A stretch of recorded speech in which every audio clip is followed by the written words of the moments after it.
اللهم إن كنت تعانق دمعة الفكر تناجي الله في صبر وترجو رحمة تسري، فعاش القلب إخلاصا وصرت تحوم كالطير تحلق في ثقافات وتنهل من ربى الخير.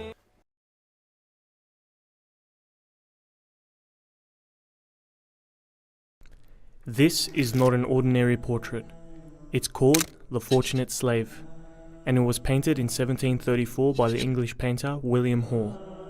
On the surface, it might look like a typical English painting, but what's really special about it is that amongst all the paintings of famous English men and women of the 18th century, this is the very first in which the subject is black.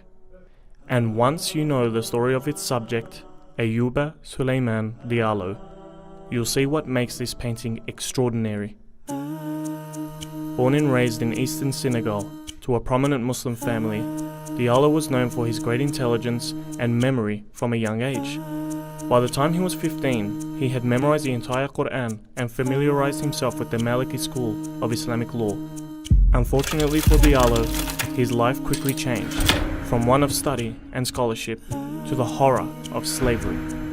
Senegal was a major victim of the transatlantic slave trade, and by the age of 30, he was captured, enslaved, and shipped to the United States.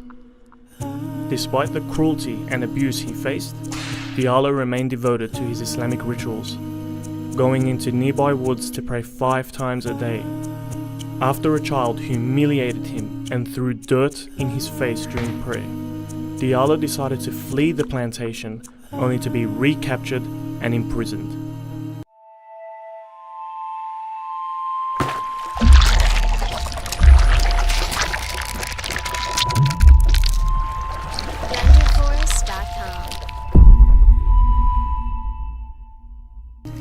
Diallo decided to write a letter from prison to his father in Africa.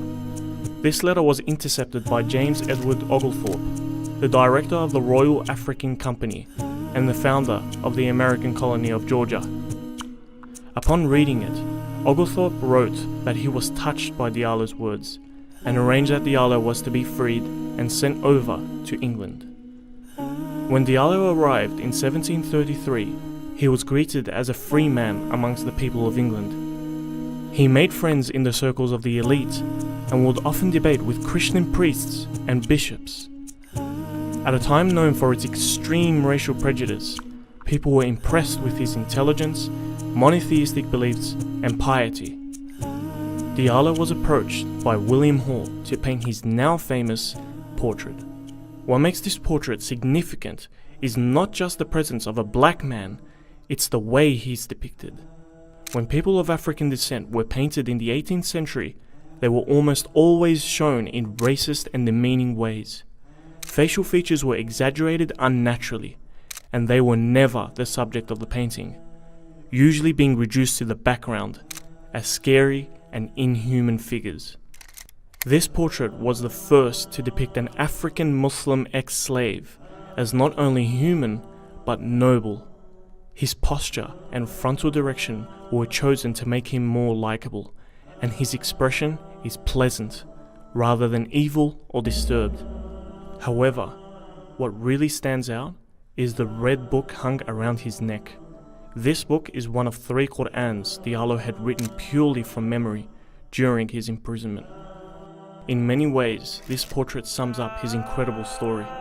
A profoundly religious West African man, enslaved and abused, who won respect and freedom from a society that believed he was inferior, and who throughout his years in slavery never lost pride in his identity as a black Muslim.